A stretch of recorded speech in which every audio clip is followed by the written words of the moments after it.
우리 함께 말씀 보겠습니다. 함께 나누신 하나님의 말씀은 사도행전 6장 1절로 7절까지의 말씀입니다. 신약성경 195면에 있는 사도행전 6장 1절로 7절까지의 말씀 우리 함께 나누도록 하겠습니다. 사도행전 6장 1절로 7절까지의 말씀입니다.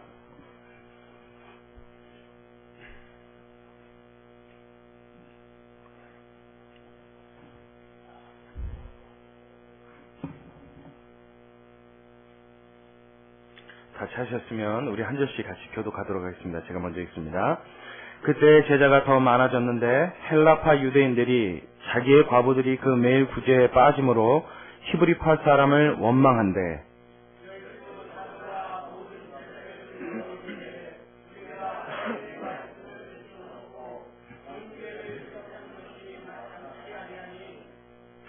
형제들아, 너희 가운데서 성령과 지혜가 충만하여 칭찬 듣는 사람 7을 택하라. 우리가 이 일을 저희에게 맡기고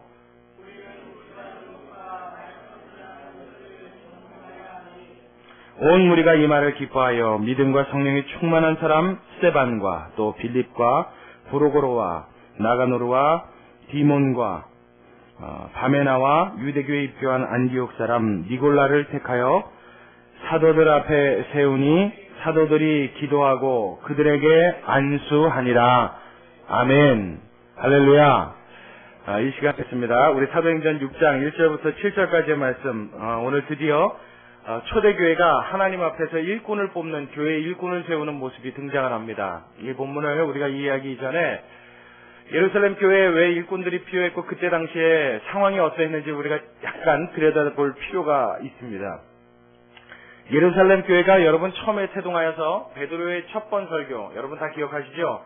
성령을 받은 그날에 많은 무리가 모여서 그들이 방언을 말하고 그들이 성령이 충만하여 하나님 앞에 기도하는 모습을 보고 다 기이하게 여겼습니다. 모인 무리가 다 각자 다른 말을 하기 시작하는데 딱 보니까 다 촌놈들이거든요. 갈릴리 사람 그러면 뭐예요? 어촌 사람들입니다. 아주 배움에 대해서는 일자무식이요, 그냥 평생을 물고기 잡는 일에 올인을 하는 그런 인생을 사는 사람들이라고 여겼던 사람들이 모여 기도를 하는데 기도하는 말이 기가 막힌 거예요. 각 사람의 방언으로, 각 나라의 말로, 각 지역의 말로 서로 다른 말을 하는 겁니다. 지금으로 따지면 초등학교도 나와까 말까 한 사람이 유창하게 영어와 불어를 하는 것과 같은 그런 상황이었어요. 그냥 모인 사람들이 깜짝 놀랐죠. 화제가 됐습니다. 그 소문이 입소문을 타고 기도하는 그 모습을 보러 사람들이 군중이 모여들었어요. 많은 사람들이 모여서 어떤 사람은 저들이 세술에 취하였다 하고 어떤 사람은 무슨 일인가 의혹하면서 당황해하는 그 속에 베드로가 성령에 충만해서 그 자리에 일어나 지금 일어나고 있는 이 상황을 성령의 힘을 힘입어서 설명합니다. 할렐루야. 이게 교회 탄생의 첫 번 설교죠. 베드로의 첫 설교입니다. 이 첫 설교 한 번에 몇 명이 예수님을 믿었다고요? 자그마치 3,000명. 베드로가 일어나 성령의 충만함에 하나님의 말씀을 강론하고 지금 여러분들이 보는 이 일, 부형들이여 놀라지 마소서. 여러분들이 보는 이 일은 우리가 세술에 취한 것도 아니요, 여러분이 생각하는 그 어떤 것이 아니라 성령에 의하여 이 일이 일어나는데 이 성령은 하면서 구약부터 약속된 하나님의 약속의 말씀을 쫙 설교합니다. 그 말을 듣고 어떻게 해요? 듣는 무리가 그 마음에 찔림을 받고 고통을 받으면서 가슴을 찢으면서 외칩니다. 여러분들이 그렇게 갈망하던 메시아, 하나님이 보내주겠다 했던 그 메시아를 여러분이 나무에다가 여러분의 손으로 죽였습니다. 그랬더니 이 말씀을 듣던 무리들이 가슴을 찢으면서 형제여, 그럼 우리가 어찌할꼬? 하나님이 약속하셨던 그 메시아를 우리가 우리 손으로 죽였으니 우리 이제 어떻게 하면 좋습니까? 하고 울부짖는 거죠. 그 사람이 하루에 몇 명이요? 3,000명. 참 대단한 부흥입니다. 이 일을 필두로 시작하여 성령의 역사가 초대교회에 어마어마하게 일어납니다. 하나님이 은혜를 쏟아 부으시기 시작하는데 감당치 못하는 일들이 일어나요. 마치 이 사건을 우리가 들여다보면 어떤 하나님의 말씀이 떠오르냐면 하나님이 한번 하늘의 문을 여시면 어떻게 해요? 그 문을 닫을 자가 없고, 할렐루야, 하나님이 닫으시면 열 자가 없는 줄로 믿습니다. 마치 하나님이 초대교회 성령의 역사를 부어주시는데 하나님이 열어놓고 닫을 자가 없게 막아놓으신 것 같아요. 얼마나 막강한 하나님의 성령의 역사가 일어나는지, 정말로 사람이 태어나 한 번도 보지도 듣지도 못한 일들이 초대교회에 막 일어납니다. 그 은혜를 따라서 사람들이 모여들기 시작하고 자기의 소유를 자기의 것이라 주장하는 사람들이 없어지고 서로가 하나가 되어 참된 의미에서의 공산주의가 시작되죠. 공산주의가 아니라 공산사회가 시작되죠. 함께 나누고 서로 통용하고. 이게 성경에서 말하는 진짜 공산주의거든요. 욕심을 배제하는 것. 그 사이에서 어떻게 해요? 하나님이 날마다 은혜를 더하시니 믿는 자의 무리가 자꾸 늘어나게 됩니다. 근데 늘어난 수를 신학자들이 따져봤더니 약 1년여, 한 1년 6개월 되는 예루살렘 초대교회 역사 동안에 교인 수가 몇 명이나 됐겠느냐 따져봤습니다. 여러분 한 몇 명 됐을 것 같아요? 신학자들이 대충 계산해서 따져본 결과 한 1년 만에 예루살렘 교회 교인의 수는 약 2만에서 3만 정도로 불어나지 않았을까라고 추측을 합니다. 2만 명에서 3만 명. 근데 여러분 2만 명에서 3만 명 그럼 지금도 대형 교회예요? 중형 교회예요? 지금도 굉장히 큰 교회입니다. 저 서초구에 있는 강남 사랑의 교회가 10,000명 정도라고 합니다. 10,000명이요. 2만 명, 3만 명이면 어마어마한 인원이죠. 그 인원이 있는데 여러분 지금만 같아도 2만 명, 3만 명 그러면 워낙 규모가 되는 대형교회가 우리나라에도 있으니까 그러려니 하지만 여러분 초대교회 시대에는 보십시오. 교회 행정이 갖춰져 있습니까? 일꾼이 세워져 있습니까? 아니면 교회가 어떻게 교인들을 가르쳐야 한다는 어떤 제도나 이런 것들이 전혀 확립이 안 돼 있는 상황입니다. 그 상태에서 어떻게 해요? 단지 사도들 12명과 그 다음에 성도 몇 명이요? 2, 3만 명이 있는 거예요. 사도 12과 성도 2, 3만 명. 여러분 교회가 제대로 잘 이게 어떻게 진행이 됐겠어요? 얼른 상상해봐도 사람이 아무리 성령의 은혜를 받아도 사람의 능력으로 그 12명의 인원으로 뭔가를 치리하고 다스리고 가르치고 하는 제대로 된 교회의 흐름을 이어나가는 데 있어서는 상당한 무리수가 있겠다. 우리는 얼른 생각할 수가 있습니다. 그렇죠? 딱 12명 사도가 있고 그 외에는 다 일반 성도란 말이에요. 근데 그 수가 3만 명에 가깝다 이렇게 되어버리면 여러분 누가 교회에 들어왔는지 안 들어왔는지도 사실 알기가 어려워요. 그리고 날마다 하나님이 은혜 받아서 은혜를 주셔서 예수 믿는 사람을 더하게 하셨다고 그랬는데 내일 몇 명이 들어오는지 모레는 몇 명이 들어오는지 오늘은 몇 명이 교회에 등록했는지 그 현재 상황도 제대로 파악하기가 어려운 시점이 됐다고 우리는 봐도 무리가 아닐 것이란 말입니다. 여러분 초대교회 상황은 이런 상황이었어요. 이런 상황 속에 오늘 본문의 첫 시작이 어떻게 됩니까? 6장 1절에 그때 제자가 더 많아졌는데 그렇죠? 날마다 제자의 수가 더 늘어났다고 합니다. 더 많아지는데 헬라파 유대인들이 자기의 과부들이 그 매구제에 빠짐으로 히브리파 사람을 뭐 했다고 그래요? 원망한데. 자 이제 보십시오. 여러분 사도행전에 처음으로 원망이라는 단어가 등장하는 장면입니다. 그 전까지는 원망하는 일이 있어요 없어요? 읽어보신 분들은 알잖아요. 우리 여태까지 나누면서 사도행전에 원망했다 불평했다 이런 말이 있습니까 없습니까? 없죠. 여태까지는 원망이라는 단어가 성경에 적어도 사도행전 안에서 등장하지 않습니다. 그만큼 하나님이 어떻게 해요? 은혜를 주셨다는 거예요. 마음의 기쁨과 평안과 감사가 넘쳤다는 거예요. 근데 드디어는 이 예루살렘 교회 안에 뭐가 시작돼요? 원망이라는 작은 불씨가 피어오르기 시작합니다. 그 이유가 뭐예요? 너무 수용할 수 없는 상태에서 인원이 불어난 이 양적인 부흥 때문에 그렇습니다. 이렇게 듣고 나니까 여러분, 그러면 교회가 부흥하는 것만이 꼭 좋은 게 아니겠구나. 여러분, 얼른 마음속에 그런 생각이 들 수 있겠죠? 여러분, 지금 같으면 2만 명, 3만 명이 되어도 워낙에 교회가 제도적인 부분을 또 그리고 정책적인 부분을 확립해 나가는데 어렵지 않습니다. 모든 것들이 앞에 선행되어 있던 많은 교회들의 모델이 있기 때문에 교회가 그런 것들을 잡아나가는데 어렵지 않아요. 근데 이제 막 태동된 처음 생겨진 교회에서 갑자기 1년 안에 2, 3만 명이 확 불어나 버리니까 이게 도대체 어떻게 감당이 안 되는 거예요. 그래서 여기서 보니까 헬라파 유대인과 히브리파 유대인으로 두 부류가 나뉘는 것을 봅니다. 그리고 그 부류 안에서 무엇이 싹트기 시작해요? 원망이라는 이 불씨가 싹트기 시작했다고 말씀드렸어요. 자, 여러분, 너무나 많은 수가 갑자기 불어나 버리니까 어떤 일이 일어나요? 교회 안에서 파가 나뉘는 일이 일어나더라는 거예요. 성령이 그렇게 충만하게 역사하셨고 그렇게 은혜를 주셨고 사도들을 통하여 정말 기이한 일들이 일어나고 하나님의 살아계시는 증거가 교회 안에 막 현상으로 보이는 그 속에서도 어떻게 해요? 분파가 있더라는 거예요. 당을 짓는 일이 있더라는 거예요. 교회 안에서도 니파, 내파가 생겨나기 시작하더라는 거예요. 우리나라에서 제일 많이 생기는 게 뭐예요? 지역감정이죠. 그래서 교회도 커지면요, 지금이야 그런 거 없잖아요. 교회도 커지고 나면요, 전라도 분들, 경상도 분들, 서울 분들, 이게 나뉩니다. 그런 교회들 참 많이 봤어요. 사람들이 많아지면 이상하게 그런 현상이 벌어져요. 그래서 고양이 같은 사람끼리, 혹은 나이가 비슷한 사람끼리, 혹은 자기가 배웠던 어떤 학벌이 비슷한 사람끼리 뭔가 파가 자꾸 나뉘어요. 지금 이 성경에 보니까 이 6장에는 그래도 헬라파 유대인, 히브리파 유대인으로 나뉘었지만 이게 저 뒤로 넘어가서 서신서로 넘어가면 어떻게 되냐면 뭐 아볼로파, 뭐 빌리파, 뭐 베드로파, 이게 막 나뉩니다. 게바파라. 자기가 파가 이제는 어떻게 해요? 제자들을 위시하여서, 사도들을 위시하여서, 사도의 제자들을 위시하여서 파가 막 나뉘기 시작해요. 나는 누구한테 세례받았다, 나는 누구한테 은혜 받았다, 나는 누구의 말씀으로 전도받았다. 이래서 자꾸 파가 나뉘는 거예요. 여러분, 교회에 일어나는 가장 무서운, 교회가 갖지 말아야 될 가장 잘못된 모습 중에 하나인 줄로 여러분 믿으시기 바랍니다. 이 일이 어떻게 해요? 6장에 오니까 벌써 초대교회도 일어나기 시작했다는 거예요. 이게 여러분, 사람이 모인 교회이기 때문에 그렇습니다. 약점을 지닌 사람이 갖고 있는 이 못된 습성 때문에 언제나 어디서나 보일 수 있는 인간의 이 약한 부분, 이게 뭐예요? 서로가 당을 짓고 나뉘는 사건이란 말이에요.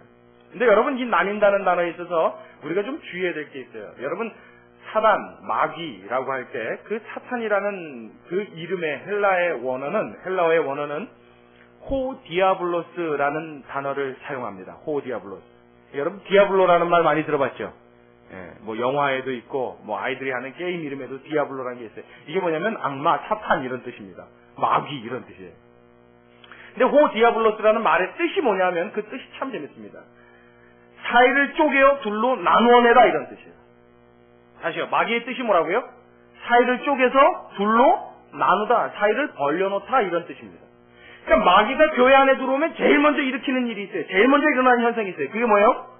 나눔입니다.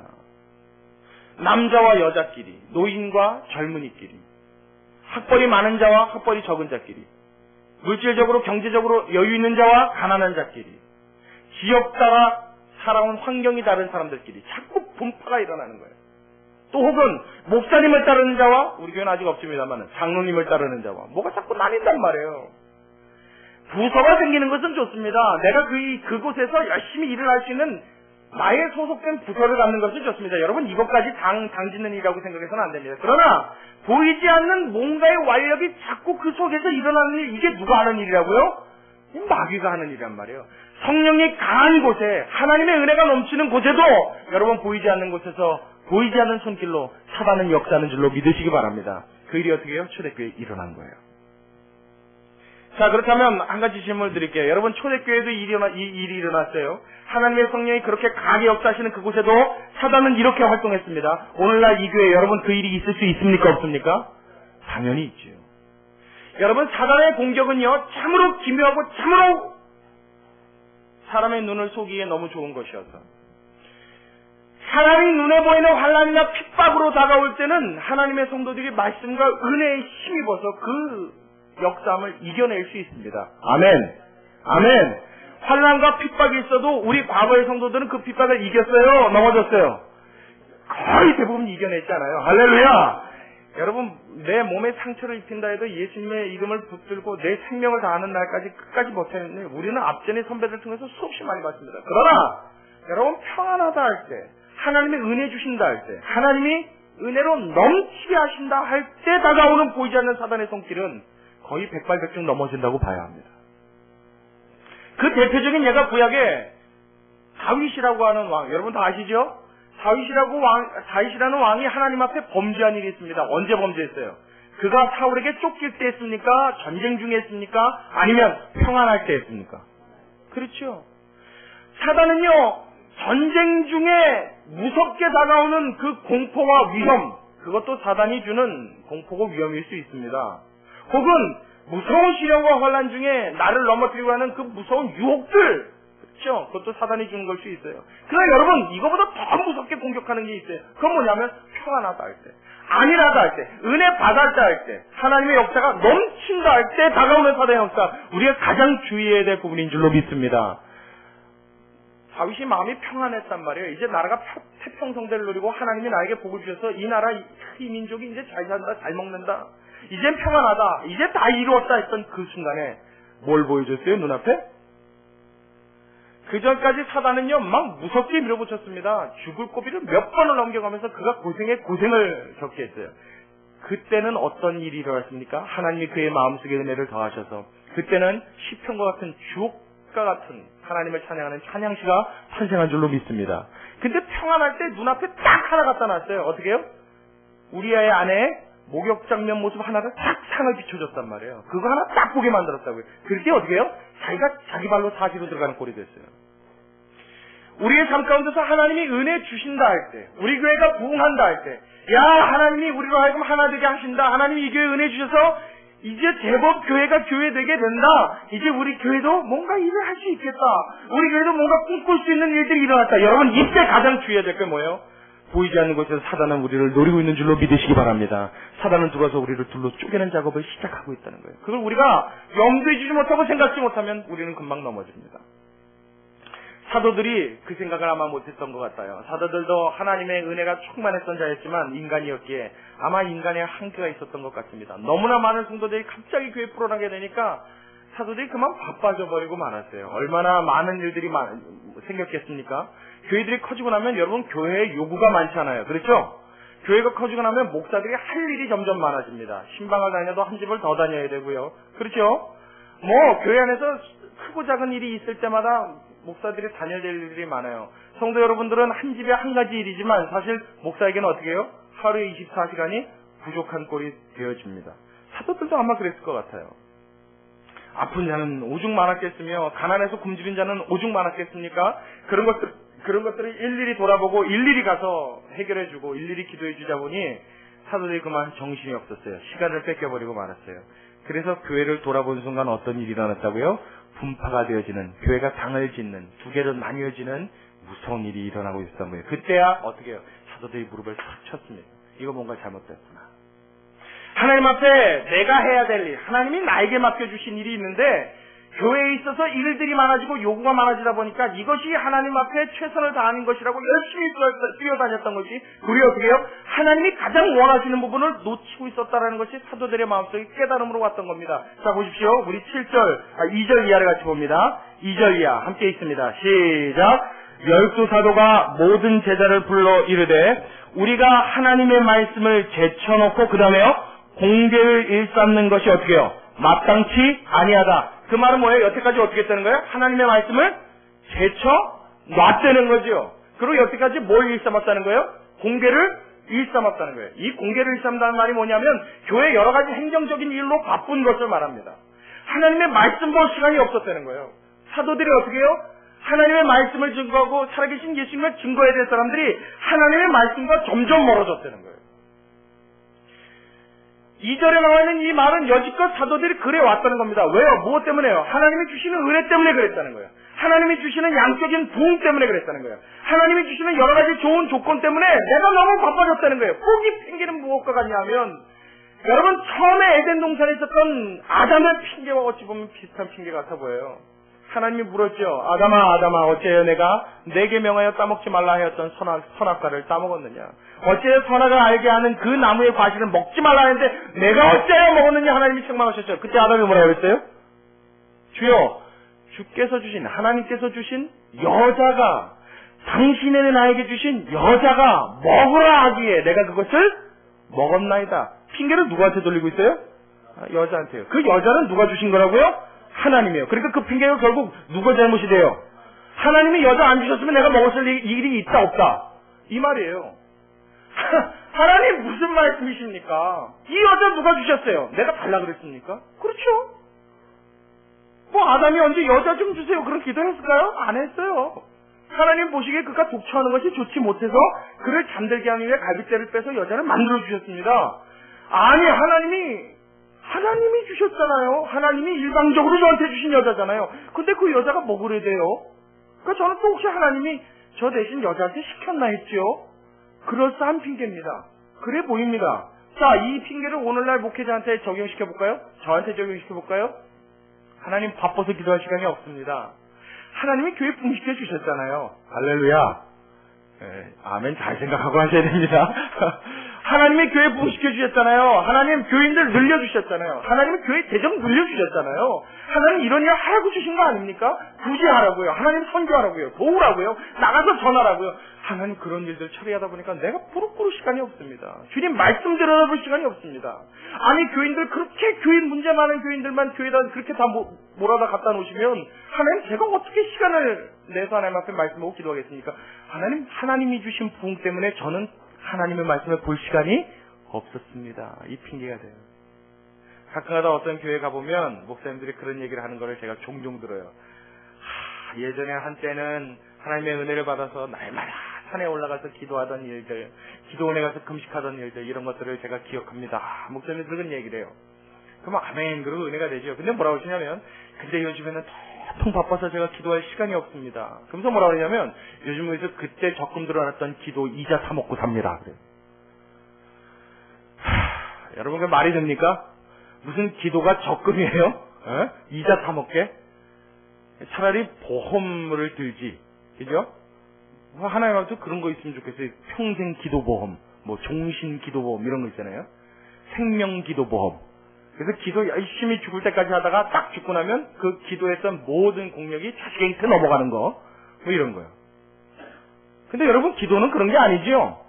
기도는 뭐 물질이나 이런 게 아니죠. 기도는 뭡니까? 살아계신 하나님과 나누는 대화입니다. 할렐루야. 근데 무슨 대화를 조금 들어놨다가 이자를 타먹냔 말이에요. 그건 저 지금 기도 안 하고 있습니다라는 핑계밖에는 되지 않습니다. 사도들은 이걸 깨달은 거예요. 여러분 교회가 커지면 거기에 따른 많은 문제들이 있습니다. 많은 일들이 있습니다. 잘 기억해야 합니다. 여러분 우리 교회도 만약 하나님 은혜 주셔서 크게 양쪽으로 부흥을 시켜주신다면 그 안에 더욱 하나님께 매달리는 무릎이 있어야 할 줄로 믿으시기 바랍니다. 그것이 없으면 교회가 커지는 것은 여러분 축복이라고 볼 수가 없어요. 그게 정말 축복이 될 수 있을지는 정말 이건 우리가 미지수입니다. 교회가 양쪽으로 커진다. 야, 목회 성공했다. 천만의 말씀이요. 그 목회가 성공했다는 건 누가 합니까? 분명한 것은 하나님께서 은혜 주심에 따라 교회가 커지고 그 안에 많은 일들이 있을 수는 있으나 그럴 때일수록에 바쁠 때일수록 더 많은 일이 교회 안에 산재되어 있을수록 하나님과 가까워지기 위해 몸부림치는 교회, 이 교회가 살아있는 교회인 줄로 믿으시기 바랍니다. 믿으시기 바랍니다. 그래서 오늘 본문에 무슨 일이 일어나요? 드디어 사도들이 결단을 내립니다. 우리 3절 같이 읽습니다. 3절. 자, 3절 함께 읽습니다. 시작. 형제들아, 너희 가운데서 성령과 지혜가 충만하여 칭찬 듣는 사람 몇 명이요? 7을 택하라. 우리가 이 일을 저희에게 맡기고, 그 다음에 4절이 가장 중요합니다. 4절 함께 읽습니다. 시작. 우리는 기도하는 것과 말씀 전하는 것에 전무하리라 하니. 할렐루야. 할렐루야. 자, 오늘 말씀 중에 제일 중요한 구절이 바로 이 4절입니다. 우리는 뭐요? 기도하는 것과 말씀 전하는 것에 전무하리라. 할렐루야. 사도들이 마음에 결단을 내렸어요. 이제는 더 이상 교회 행정과 교회에 일어나는 모든 공개에 대하여 내가 신경 끊겠다는 거예요. 그것은 알아서 돌아갈 거면 내버려두겠다는 거예요. 단 어떻게 해요? 그 일을 하기 위해서 집사 몇 명이요? 7명을 뽑습니다. 2, 3만 명 되는 교회에 집사 몇 명 필요했다고요? 7명이요. 다시 한번요. 2, 3만 명 되는 이 급격하게 불어난 양쪽으로 메모드급 엄청나게 불어난 이 큰 교회에 필요한 집사 몇 명? 7명. 7명이요. 딱 7명이요. 7명이 교회 안에 일어나는 모든 일을 처리했어요. 할렐루야. 할렐루야. 그러고 나서 사도들은 무엇 했다고요? 기도하는 일과 말씀 전하는 일에 전무한 줄로 믿습니다. 여러분 제가 말이에요. 교회를 개척하고 나서 교회 개척하기 전에도 그렇습니다. 여러분 저는 사실요. 교인들의 신방을 가는 것을 그렇게 나쁘게 생각하지 않습니다. 좋게 생각합니다. 좋게 생각하는데 단지 과도한 신방에 대해서는 부정적인 생각을 갖고 있어요. 우리나라 교회는 또 우리나라 이 국민성은 좀 특색이 있죠. 이 자꾸 부딪히고 자꾸 만나고 뭔가 살을 비벼야 정이 싹 튼다고 생각하는 게 우리나라 민족성이고 국민성입니다. 그렇죠? 그렇죠? 네. 그 이웃끼리도 부침개 하나 붙이면 어떻게 해요? 물론 요즘에 서울에서는 그런 일 거의 볼 수 없지만 예전 우리나라는 어떻게 했어요? 뭐 코 한쪽만 있어도 어떻게 한다고 그래요? 나눠 먹죠. 그리고 이웃을 이웃이라고 안 부르고 뭐라고 불러요? 이웃? 사촌. 그래서 뭔가 이렇게 자꾸 만나고 부딪히고 그냥 서로 이렇게 이런 것들에 대해서 굉장히 우리는 시각적으로도 또 사상적으로도 굉장히 그런 일들이 마땅하다고 생각합니다. 그래서 교회가 태동되고 교회가 우리나라에 자리를 하면서 제일 신경 썼던 부분들이 뭐냐? 목사님들이 제일 많이 했던 것들이 신방이에요. 그렇죠? 교인들 일일이 가서 돌아보고 만나보고 챙겨주고 기도하고 그것이 나쁘다는 것이 아닙니다. 좋습니다. 좋습니다만은 그 일 때문에 하나님 앞에 기도하고 말씀 보는 일을 빼앗기면 여러분 그것도 필요하게 되는 줄로 믿습니다. 교회 안에 가장 중요하고 가장 우선돼야 될 일이 있다면 하나님의 말씀 받은 자들이 지금 현대에 와서는 목회자들이 하나님 앞에 무릎 꿇는 일, 하나님 앞에 말씀 보는 일, 하나님의 음성 듣는 일, 하나님 앞에 기도와 말씀으로 전무할 수 있는 일, 이것이 가장 우선돼야 되는데 이것이 뒤로 제쳐지고 난 다음에 있어지는 어떤 일도 하나님 앞에는 절대 열매 맺을 수 없는 일이 되는 줄로 여러분 믿으시기 바랍니다. 가장 첫 번째로 우선해야 될 일이 무엇이에요? 목사라면 가장 첫 번째로 우선해야 될 일, 교회라면 가장 첫 번째로 원해야 될 일, 강자성에서 나오는 하나님의 말씀에 내 영혼이 살아가는 것을 가장 마음에 사모하는 교회가 되어야 될 줄로 믿습니다. 이게 목회자가 해야 될 일이에요. 그래서 그 다음에 필요한 것이 무엇입니까? 교회에 필요한 일꾼들입니다. 제가 왜 아직까지 교회가 이제 횟수로는 3년째죠. 그렇죠? 만으로는 아직 2년이 채 안 됐지만 횟수로 3년째를 접어드는데 아직까지 제가 저희 교회에서 집사 한 분을 임명하지 않았습니다. 그거 왜 그런지 아십니까? 여러분 2, 3만 명 되는 교회에 하나님의 성령이 충만하여 칭찬받는 사람들이 7명이면 그 일 다 감당합니다. 교인의 수가 많다고 일꾼이 많다고 교회가 잘 돌아가는 게 아닙니다. 무엇이요? 하나님의 제자된 자, 하나님 말씀에 사로잡힌 자, 하나님의 은혜에 사로잡혀서 충성하기로 다짐한 자들이 7명만 있으면 어떠한 규모교회도 하나님의 뜻대로 잘 이루어져 나가는 줄로 믿기 때문입니다. 직분이 너무 많아질 필요가 없다는 거예요. 그리고 목회자들이 너무 많은 교회 일 때문에 시간을 뺏겨서는 안 된다는 거예요. 오직 무엇이요? 하나님의 말씀에 사로잡히는 일이요. 오직 무엇입니까? 하나님 앞에 무릎 꿇는 일이요. 그 하나님과 대화 나누는 일이요. 차라리 목회자들이 1년 365일 동안 딴 일은 안 하고요. 하나님의 말씀 보고 24시간 동안 기도하는 일만 전무한다면 어쩌면 교회가 더 살아나게 될지도 모르겠어요. 어쩌면 그것이 더 교회는 합당한 일이 될지도 모르겠어요. 비록 목회자가 교인들을 찾아보고 하는 데는 적을지 모르지만 그 안에서 일어난 일들이 하나님께서 친히 손을 대시는 일로 일어날 수 있다면, 그런 것들이 하나님의 손에 의해서 이루어지는 그런 교회 모습을 가질 수 있다면 그 교회는 오히려 건강해져 가는 줄로 믿습니다. 그래 여러분 초대교회 보니까 처음에는요 사도들이 명령하고 어떻게 하라 저렇게 하라 지시하는 일들이 여러분 나와요 안 나와요? 안 나오죠? 근데 저 뒤에 고린도전서로 넘어가면 서신서로 넘어가면 전부 명령입니다. 전부 권유입니다. 그렇죠? 너희는 주 안에서 순종하라. 너희는 기뻐하라. 말씀을 따라 경건히 생활하라. 어떻게 살아라. 어떤 것을 하지 말아라. 마음을 지켜라. 계속 권명과 명령이 나옵니다. 이건 뭐예요? 초대교회 처음 시대에 하나님의 말씀에 사로잡혔던 교회는 누가 누구를 대해서 명령할 필요가 없다는 거예요. 권유할 필요가 없다는 거예요. 누가 주인 되셔서 그래요? 각 사람의 마음에 하나님께서 친히 주인 되셨기에 하나님이 운행하시면서 다스리신 줄로 믿습니다. 근데 지나가면서 이것들이 어떻게 해요? 사람의 생각으로 제도화되어지고 그 안에 있어지는 사람의 생각이 슬슬 주인이 되어가니까 하나님이 다스리던 자리가 점점 축소가 되면서 무엇이 일어나요? 명령하고 권유하고 치리하는 일들이 그 교회 안에 있어져야만 된다는 거예요. 다시 한번 말씀드립니다. 우리 교회는 하나님의 말씀과 기도에 전무할 수 있는 교회 되길 바랍니다. 아멘. 아멘. 네, 크게 좀 해봐요. 우리 교회는 하나님의 말씀과 기도하는 일을 가장 사모하는 교회 되기를 주의 이름으로 축원합니다. 네. 제가 이 설교했다고 여러분 신방을 안 하겠다는 말이 아니라고요. 제가 지금 안 그래도 준비해요. 3월달서부터 여러분들 가정을 방문하려고 봄철 이제 대신방을 준비합니다. 지금 안 그래도 생각하고 하나님께 기도하고 있어요. 신방 자체가 나쁘다는 게 아니에요. 교회 행정 자체가 나쁘다는 게 아니에요. 그 일을 하기 위해 뭐요? 정확하게 그 일을 맡을 수 있는 자와 하나님의 말씀에 기도하는 일에 사로잡히는 하나님의 목회자가 있을 때 그 교회는 건강해지는 줄로 믿습니다. 이것이 우리가 꿈꿔야 돼요. 우리가 바라야 돼요. 교회 안에 직분자를 세우는데 오늘 본문을 보니까 딱 2가지의 일 때문에 직분자를 세웁니다. 직분자를 세우는 데 있어서는 교회 이 2가지를 벗어나는 것은 사실 어떤 의미에서 다 잘못된 것입니다. 여러분 다시 말씀드릴게요. 교회 안에서의 주는 직분은 여러분 집사, 권사, 장로 그렇죠? 또 뭐 권찰, 서리집사 많이 있습니다. 있는데 이 모든 직분은 이 본문의 의지에서 보자면 딱 2가지 이유 때문에 생겨났습니다. 이전까지는 집사라는 직분이 없었어요. 근데 집사라는 직분을 교회가 처음 세울 때 딱 두 가지 이유 때문에 세웠다고요. 하나는 뭐냐? 둘로 나누어진 것을 하나 되게 하기 위한 목적인 줄로 믿습니다. 아멘.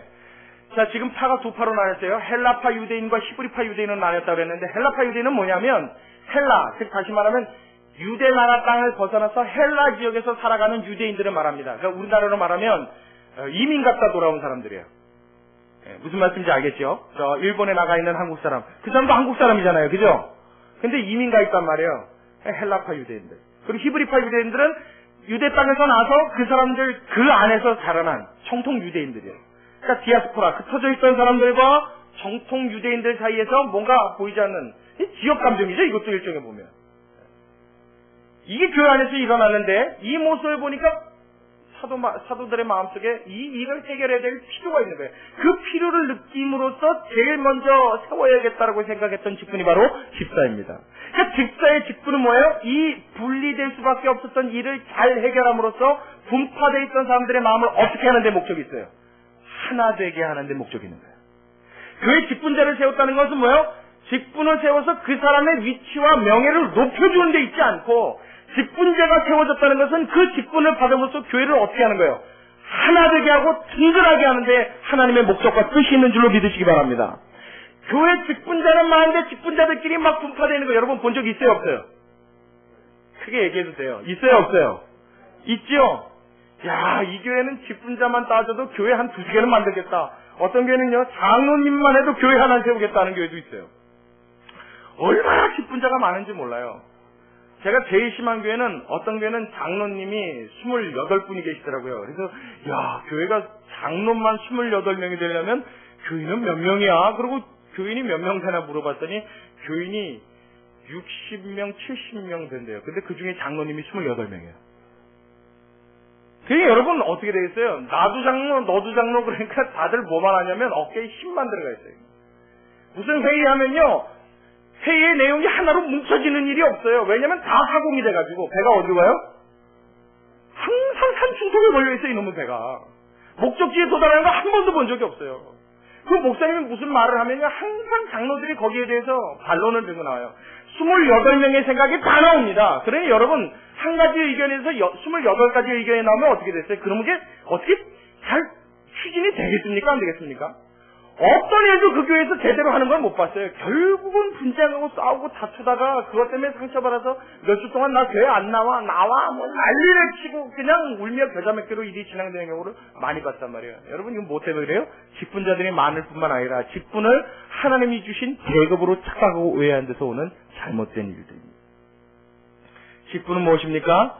교회를 섬겨서 과부들이 공개받지 못하고 있다는 그 사실을 잘 섬김으로써 그 마음의 불만을 해소하고 흩어진 마음을 하나로 모으는데 하나님은 직분을 주시는 의미를 담고 있는 줄로 믿으시기 바랍니다. 한 번 더요. 믿으시기 바랍니다. 직분은 뭐 때문이라고요? 하나님 나라를 잘 섬기고 교회를 섬기라고 주신 나자지라는 하나님의 의미가 담겨 있다고요. 그리고 집사 7을 뽑았다는 것은 집사들이 높아지라고 하나님 그러신 게 아니라 어떻게 하라고요? 높아지지 말고 어떻게 하라고요? 낮아지라고요. 낮아지라고요. 그럼 여러분 집사님보다 권사님은요? 더 낮아져야죠. 권사님들보다 장로님은요? 더 낮아져야죠. 장로님들보다 목사는요? 말할 것도 없죠. 목사는 제일 예수님을 많이 닮아야 합니다. 아멘. 네, 순서적으로 보자면 그게 맞아요. 하나님이 주신 직분의 순서 아닙니까? 서열이 아니라 순서란 말이에요. 가장 하나님의 일을 중요하고 무겁게 맡긴 자가 목사 맞습니다. 그럼 목사는 뭐예요? 예수님을 제일 많이 닮아야죠. 예수님은 그러면 어떤 분이에요? 높은 분이에요? 낮은 분이에요? 높지만 스스로 낮아지신 분이죠.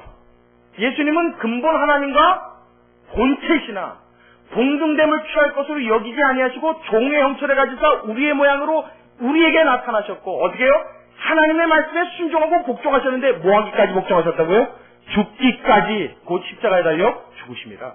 예수님은 낮아짐의 가장 극치를 보여주신 분입니다. 하나님과 동등되신 분이 우리의 몸을 입은 것만으로도 수치스러운데 그렇게 우리 몸을 입고 이 땅에 오셔서 어떻게 해요? 자기 목숨을 초야같이 버려버리셨다고요. 뭐하기 위해서요? 우리 앞에서 완전히 낮아지기 위해서. 그랬더니 하나님이 어떻게 하셨어요? 그랬더니 하나님이 그 예수의 이름을 하늘 높이 올리사 하늘에 있는 것과 땅에 있는 것과 땅 안에 있는 것으로 그 이름 앞에 무릎 꿇게 하셨더라. 할렐루야. 할렐루야. 이것이 하나님의 법칙이 하나님이 일하시는 방법인 줄로 믿으시기 바랍니다. 직분 받았습니까? 뭐 하는 일에 힘써야 돼요? 낮아져서 섬기는 일에 힘써야 합니다. 우리 교회는 아직까지 그렇게 직분자가 많을 필요가 없어서 안 세우는 게 지금 있는 직분자들만으로도 충분합니다. 넘쳐요. 앞으로 우리 교회에 교인이 한 1000명 늘어날 때까지 직분자 안 세워도 됩니다. 돼요. 충분히 돌아갑니다. 게다가 우리 교인이 한 1000명 된다 그러면 처음 예수 믿는 사람만 들어오겠습니까? 분명히 그 중에는 다른 교회에 있다 오신 분들도 섞여 있을 거예요. 그럼 직분자들 분명히 옵니다. 전 알아요. 무슨 교회에서 집사 하나 세우는데 무슨 군대 만들 일이 있어요? 뭐 합창단 만듭니까? 집사 임명 그러면 뭐 한 30-40명 쫙 나와요. 권사 임명 그러면 또 한 30-40명 쭉 나오고요. 장로 그러면 한 6명 쭉 나오고요. 그게 뭐 매년마다 무슨 연례 행사처럼 해요. 그래서 우리 교회 직분자들 맡는 걸 자랑하고 싶은 겁니까? 여러분, 교회는 그런 곳이 아닙니다. 교회는 하나님이 원하시는 뜻대로 가는 것이 교회인 줄로 믿습니다. 교회는 하나님이 원하시는 모습을 가질 때야 교회 되는 줄로 믿으시기 바랍니다. 그렇게 가야 돼요. 직분자는 무엇 때문에요? 낮아져서 섬기어 둘로 된 것을 하나 되게 하시는 하나님의 뜻이 그 직분자들 속에, 직분 그 속에 의미로 담고 있는 줄로 믿으시기 바랍니다. 그 이유 때문에 세워졌어요. 두 번째 이유 무엇이냐? 직분자를 세우고 나서 모든 공개를 일삼는 것을 누구에게 넘겼어요? 사도들이? 집사들에게 넘겼어요. 교회에 일어나는 전반의 모든 일들, 행사들, 혹은 재정, 또 그 안에 있어지는 모든 사건, 사고들, 그 모든 해결하는 일들을 다 어떻게 해요? 집사들에게 넘겼어요. 집사들이 교회 일을 다 떠맡았습니다. 그러고 난 다음에 사도들은 오직 무엇만 했습니까? 기도하는 것과 말씀 전하는 것에 전무했어요. 완전히 다 던졌다는 거죠. 말씀 전하고 기도하는 것 외에는 사도들은 돌아보지 않았다는 거예요. 근데 그것을 어떻게 해요? 오늘 본문에 우리 5절 보니까 온 무리가 이 말을 기뻐하여 믿음과 성령이 충만한 사람 스데반, 빌립, 브루고로, 니가노르, 디몬, 바메나, 니골라 7명을 택했다 그랬습니다. 7명을 택하는 데 있어서 사도들이 결심한 이 결심에 굉장히 기뻐했다 그랬어요. 왜 그러냐? 무엇 때문에 그랬습니까?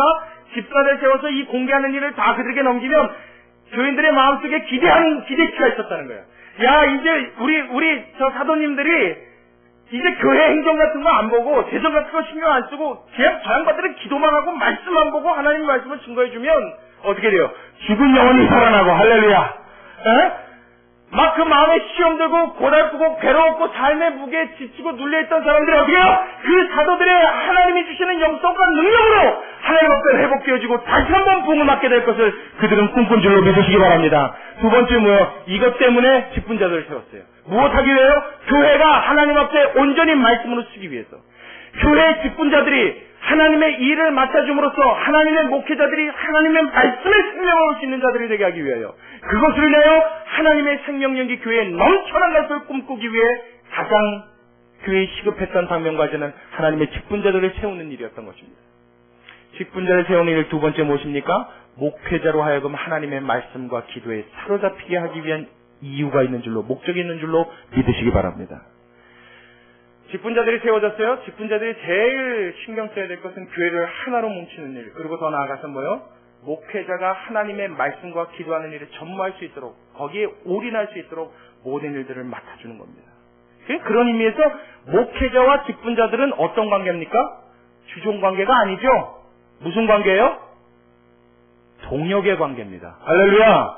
할렐루야! 그러니까 여러분들이 일을 열심히 한단 말이에요. 막 집사님들이 교회 안에서 있는 모든 일들을 전반을 다 처리해 준단 말이에요. 그것을 위해 목회자가 시간을 벌고 하나님 앞에 기도하고 말씀 전해서 영혼들을 살려내고 전도가 되어지고 죽어가는 사람들이 막 살아난단 말이에요. 할렐루야! 그럼 하나님이 칭찬하실까요? 안 하실까요? 이건 말하나 마나 아니겠어요? 하나님이 상급이 있습니까? 없습니까? 있습니다. 여러분 그 나라에 가서 하나님한테 칭찬받을 거 기대합니까? 못합니까? 합니다. 그때 모든 직분자들이 목회자와 더불어 함께 상을 받게 될 줄로 믿으시기 바랍니다. 그 일이 같은 일이란 말이에요. 왜요? 목회자가 목회를 할 수 있도록 만들어준 게 누구예요? 직분자들입니다. 그 창에 차등이 없다는 거예요. 우리가 보기에는 강사상에 서서 말씀 전하는 목사님은 와 이렇죠. 교회 안에서 청소하고 교회 꾸준히라는 집사님들은 에이 그냥 작은 기쁨 같죠. 천만에요. 교회에서 담당하는 어떤 일도 목회자가 목회할 수 있도록 돕는 그 일은 하나님 앞에 똑같은 무게감을 갖는 줄로 믿으시기 바랍니다. 믿으시기 바랍니다. 그러니까 하나님 앞에는요 차등이 없는 거예요. 여러분 5달란트 받은 자는 몇 달란트 하나님 앞에 남겼어요? 5달란트. 3달란트 받은 자는 몇 달란트 남겼습니까? 3달란트. 자, 우리가 보기엔 누가 더 많이 남겼어요? 5달란트가 더 많이 남겼죠. 그죠? 그러면 5달란트 남긴 사람이 더 많은 업적을 남겼으니까 주인이 보기에는 5달란트 남긴 사람 1번이라고 하죠. 1번을 더 기뻐할 것 같아요. 3달란트 받은 사람 2번이라고 할게요. 2번을 더 기뻐하겠습니까? 우리가 보기에는. 그렇죠. 아무래도 많이 남긴 사람이 더 이쁠 거 아니에요. 내가 자본금을 좀 더 주긴 했지만 야 그래도 수완도 좋아. 5억 줬더니 5억 남겼대. 그러면 5억 남긴 사람이 더 이쁘죠. 어쨌든 이문을 많이 갖고 왔으니까. 근데 하나님 눈에는 어떻더라고요? 일반이라고요. 3달란트 받아 3달란트 남기나 5달란트 받아 5달란트 남기나 하나님에게 보시는 하나님이 보시는 그 가치의 기준은 똑같은 줄로 믿으시기 바랍니다. 같은 상을 받는단 말이에요. 교회 직분자들 무엇 때문에 세웠다고요? 교회를 교회되게 하고 하나님의 은혜가 넘치는 예배가 예배되게 하시고 그 가운데 모든 교인이 하나님의 은혜 가운데 바로 서게 하는 이 하나님의 뜻을 따라 교회의 직분자들은 세워진 줄로 믿으시기 바랍니다. 집사님들 무엇 때문에 내가 지금 직사 받았는지 마음속에 잘 새기시기 바랍니다. 권사님들 내가 무엇 때문에 권사의 직분을 받았는지 잘 생각해 보시기 바랍니다. 내가 죽었을 때 나의 비석에 권사 아무개, 집사 아무개를 쓰기 위하여 직분을 받은 것이냐? 그 쓰면 뭐 할 거예요? 목사 아무개 필요 없단 말이에요. 이미 죽어서 뭐 비문에 서 있는 거 그 무슨 의미가 있습니까? 살아있는 동안 나의 직분이 하나님 앞에 그 직분 될 수 있도록 할렐루야. 살아있는 동안에 나의 직분을 통하여 하나님 앞에 칭찬받을 수 있도록 살아있는 동안에 나에게 주신 이 직분이 귀중하여 그 직분 앞에 최선을 다하고 충성을 다할 수 있는 성도들이 되도록 할렐루야. 하나님 앞에 최선을 다할 수 있는 저와 여러분 되시길 주님의 이름으로 축원합니다. 자, 이렇게 설교하니까 직분 아직 안 받으신 분들 마음 편하시죠? 제가 오늘 설교가 사실 여기서 끝나야 되는데 하나만 더 하고 끝날게요. 한마디만 더 할게요. 직분 없는 분들 잘 들으십시오. 오늘 7 집사를 세울 때 원래 집사감 7명을 세웠습니까? 평신도 중에 세웠습니까? 평신도 중에요. 평신 중에 어떤 사람 7을 택했어요? 성령이 충만하여 칭찬받는 자 7을 택했습니다. 이 사람들이 직분 받기 전에도 어땠어요? 성령이 충만했어요. 직분 받기 전에도 어떻게 했어요? 충성했어요. 직분 받기 전에도 어떻게 했어요? 칭찬이 잦아있던 사람들이에요. 직분이 있으나 없으나 하나님 나라에 충성을 다하는 것, 하나님의 말씀에 사로잡혀서 그 하나님을 사모하는 열심으로 살아가는 것, 우리가 가져야 될 삶의 자세인 줄로 믿으시기 바랍니다. 이게 목사와 성도가 일반일 때 그 교회는 제대로 된 교회가 되는 겁니다. 목사만 뜨거워도 안 돼요. 성도만 뜨거워도 안 돼요. 제가 그 2가지 경우를 다 봤어요. 목사님은 냉랭한데 성도들이 어느 날 은혜 받은 거예요. 참 희한하죠. 하나님이 어느 날 갑자기 교회 은혜를 쏟아부시더니 막 성령 받는 사람들이 나타났어요. 근데 목사님이요 기도를 안 해요. 생전가야 한 번도 그 목사님 기도하는 걸 못 봤어요. 그리고 성령 충만이 뭐냐는 소리 하고 있어요. 그러니까 교회가요 웃기게 되더라고요. 목사님은 철야 예배 나와서 자 우리 다 같이 우리 합심해서 통성기도 합시다. 그리고 아유 아버지. 그런데 성도들이 여기서 막 쥐약으로 부르짖는 거예요. 그 목사님 깜짝 놀라요.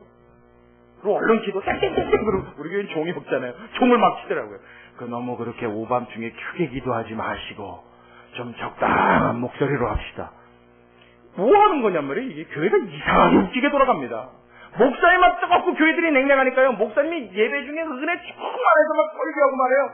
그냥 막 하나님의 은혜가 임하게 해서 막 부르짖으려고 하는데 교인들이 아유 목사님 언제 끝나. 우리 목사님 좀 너무 심해. 날마다 이러고 있단 말이에요.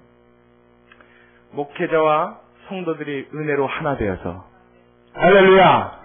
목회자와 성도들이 하나님의 성령에 사로잡혀서 성령이 충만하여 하나님의 때를 따라 주시는 은혜를 따라서 하나님 앞에 충성하고 열심을 다하고 그것으로 모든 교인들에게 칭찬을 받을 수 있는 교회, 우리가 꿈꾸는 교회가 되어야 될 줄로 믿습니다.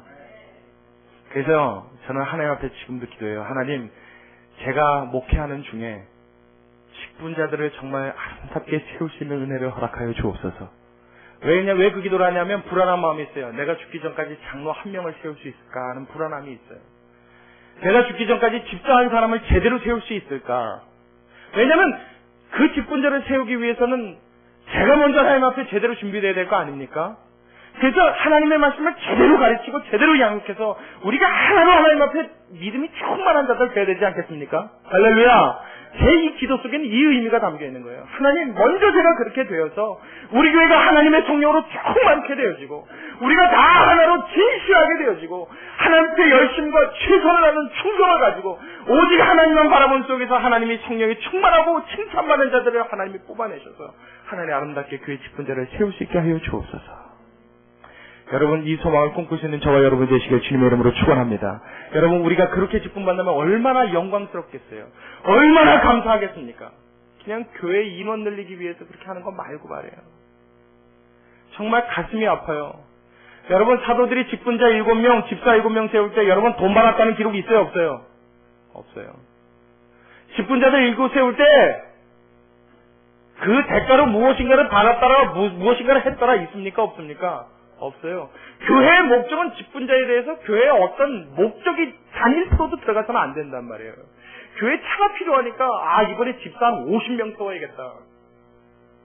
50만 원씩 50명이면 얼마예요? 한 2,500 되죠? 그럼 교회 차 한 대 사잖아요. 정말 웃기는, 얼마나 혼을 나야 정신을 차리려고 그런 짓을 하는지 도저히 전 이해를 할 수가 없어요. 하나님 앞에 헌금 드렸다가 그 헌금에 하나님을 속이는 마음이 있었어도 아나니아와 삽비라를 하나님이 죽여버리셨는데, 그래서 교회로 하여금 두려운 마음을 갖게 하셨는데 어떻게 교회 직분자를 세우면서 돈을 요구합니까? 어떻게 직분자를 생기면서 거기다 요구 조건을 합니까? 하나님의 직분을 물질로 사는 줄 아느냐? 하나님의 은사를 물질로 사는 줄 아느냐? 그 물질과 함께 망할지어다. 베드로가 한 말 아닙니까? 성령이 베드로에 의지하여 우리에게 가르쳐주신 진리 아닙니까? 여러분, 교회 안에는 하나님의 성령의 은혜 외에는 그 어떤 것도 목적을 삼아서는 안 되는 줄로 다시 한번 마음에 새기시길 바랍니다. 다시 한번 마음에 새기시길 바랍니다. 이 교회는 하나님만 보고 나가는 교회입니다. 이 교회는 예수님의 은혜만 보고 나가는 교회입니다. 이 교회는 예수님의 핏소리만을 전하고 나가는 교회입니다. 그런 교회 될 때 하나님이 이 교회와 직분자들과 모든 이 교회에 속한 목회자를 포함한 우리 모두를 하나님께서 기쁘게 받으실 줄로 믿습니다. 우리 같이 기도하겠습니다. 고마우신 우리 아버지 하나님, 주님의 은혜와 사랑을 감사드립니다. 하나님, 초대교회 사랑하는 주님의 자녀들에게 하나님 어떻게 직분자들을 주셨고 그 가운데 우리가 보고 하나님 우리가 배워야 될 것이 무엇인지를 주님은 가르쳐 주셨습니다. 주님, 우리 배운 대로 따라 행하게 하여 주옵소서. 우리 아는 대로 하나님의 말씀대로 살아가게 하여 주옵소서.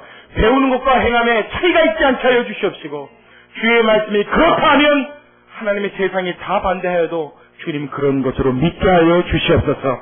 하나님의 행하라 하면 이 세상 사람들의 기준과 판단이 다를지라도 하나님의 말씀을 순종하여 주를 기쁘시게 하는 교회 되게 하여서 우리가 직분을 받든지 받지 아니하든지 언제나 주님 앞에 충성하며 하나님의 나라를 위하여 최선을 다하는 주의 일꾼들 되게 우리를 축복하여 주시옵소서. 주님께 감사를 드리며 예수님의 이름으로 기도드리옵나이다. 아멘.